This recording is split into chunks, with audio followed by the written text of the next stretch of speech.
Hi everyone, today I'm going to show you how I made this little card. This was the card I designed as my swap for the recent incentive trip. Now some of the ladies on the trip were interested to know how I created it and I promised I'd show them how. So here we are. Now this is a 4" by 4" square card. It's gatefold. And the wow factor with this one is that when you open it up, it displays a hidden message. You close the card and the message disappears. You could have a little picture in there as well. Anything you want really. But how sweet is that?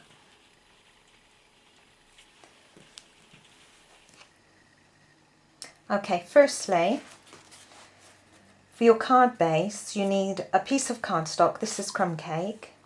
And it needs to measure 8 inches by 4 inches. You need to score it down at 2 inches and 6 inches. Fold the side pieces in and that will form your base card with the gatefold. Next you want a piece for the middle section, and this measures 2.5 inches by 4 inches. Finally, you want 2 pieces cut the same size, which is 3 inches by 3 inches, and these will form the window mechanism. Okay, they go at the side. The first thing you want to do is to layer your paper mats onto your base card. Now the 4 side sections, you've got 2 on the front and 2 inside. Obviously they're all the same size, and these measure 1 3/4 inches by 3 3/4 inches. The centre mat inside measures 3 3/4 inch squared.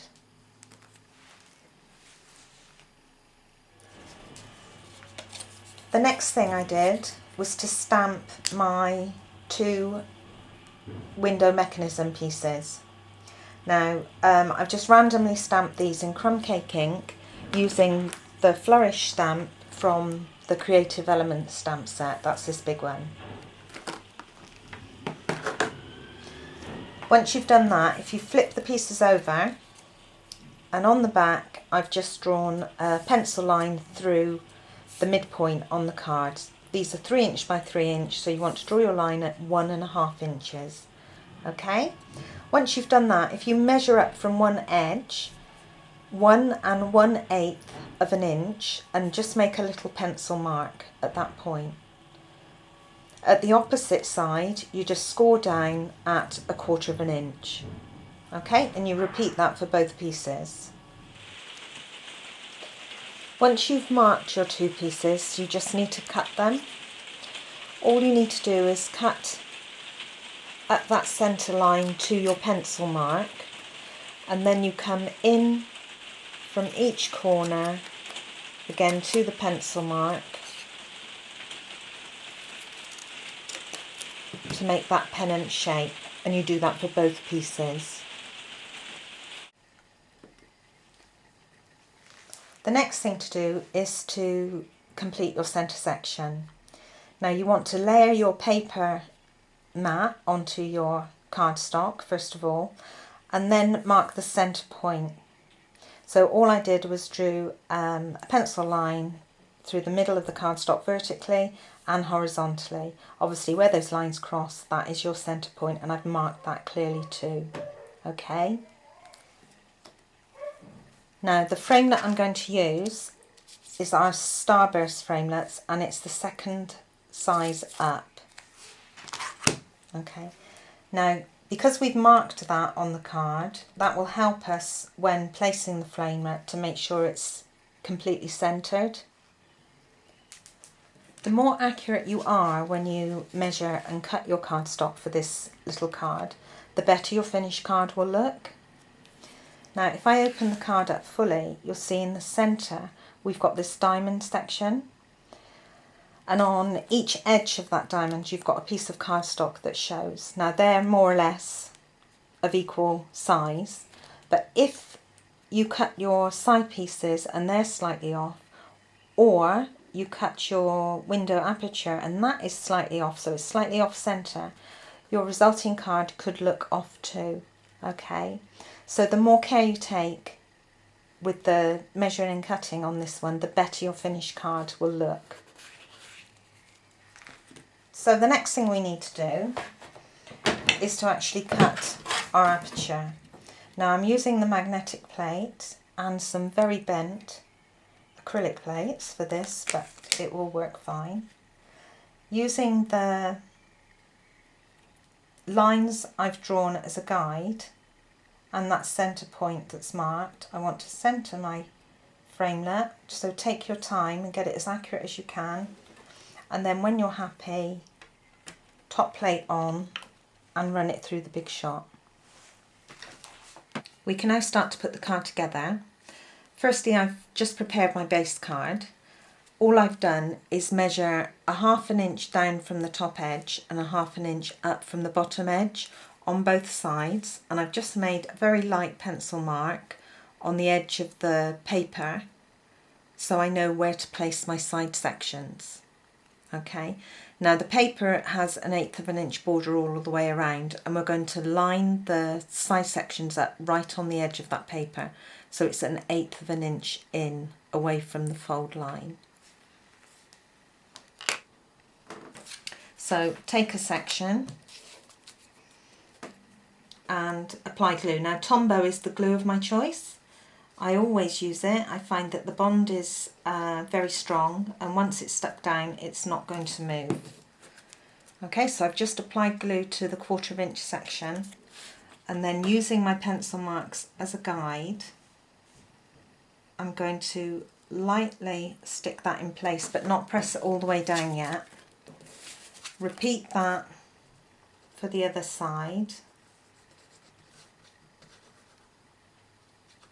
Okay, so I'm just positioning it on the edge of the paper between those two pencil lines.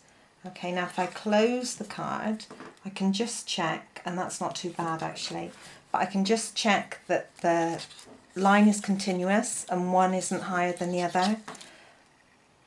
Alright, so I know that's okay. So I can now give it a good press down.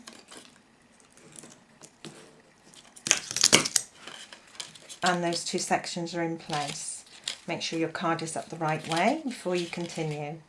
Okay?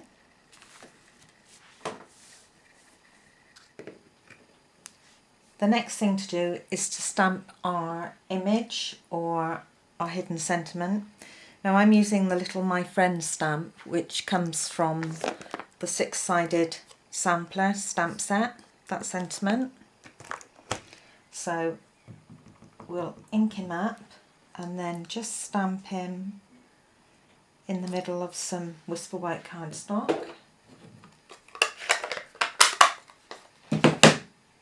And then I'm going to punch him out using the 2.5 inch circle punch.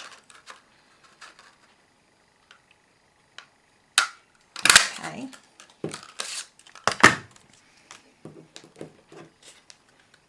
Okay.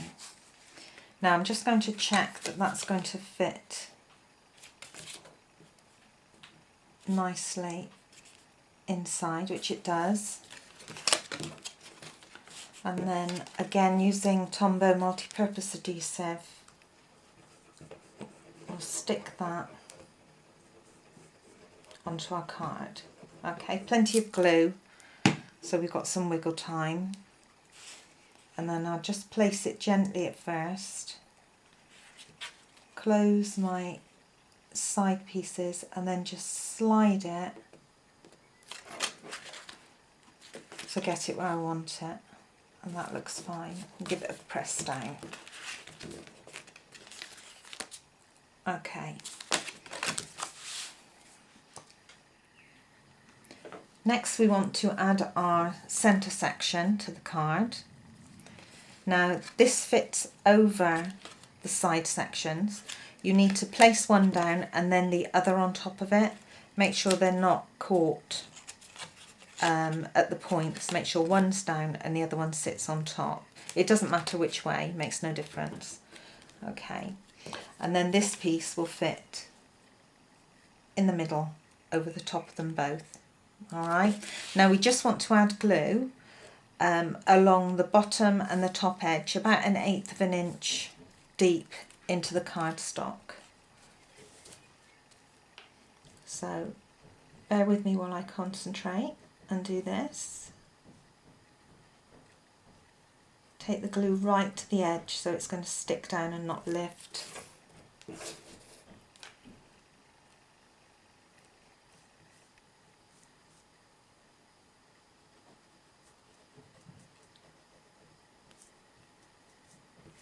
There we go. Alright, now make sure that's up the right way. Hopefully the card is up the right way, because we've already put the sentiment in. Now we're going to stick that bottom edge and then the top edge. Now before you press it down fully, just make sure that that diamond looks central. There we go. And then when you're happy, give it a good press down.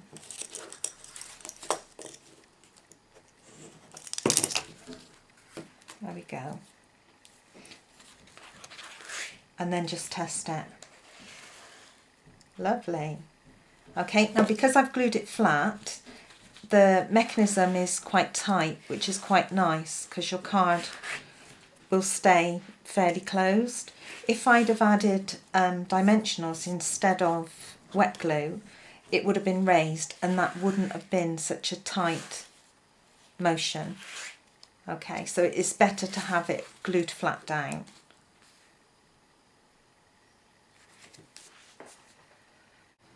And here's the finished card. I've decorated it using a couple of our punches to create the flowers, the Petite Petals punch and our Itty Bitty Flower punch. Okay, and then I've just added some of our basic pearls in the centre. This motif in the centre of the card, I've used the Friendship Preserve stamp set, this one, and then cut that out with our smallest window framelit. I've also added a couple of the flowers inside.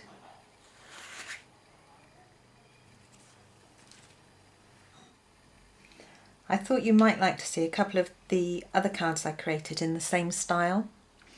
This one was one I designed for my Hostess Appreciation event last year. It uses a belly band to keep it closed. It's 6 inches by 6 inches, and as you open it up, a lovely bunch of flowers appears. Now this image comes from our Best of Flowers stamp set that we had last year, which is now retired. Okay, so that's the first one. The other one is one I created for my team training event last year. Again, you have the belly band and it's 6 inches square. And when you open it up, Santa appears in the window. This again was an image from our Best Of series, Best of Christmas I think it was called. And there you go. Thank you for joining me today. Bye.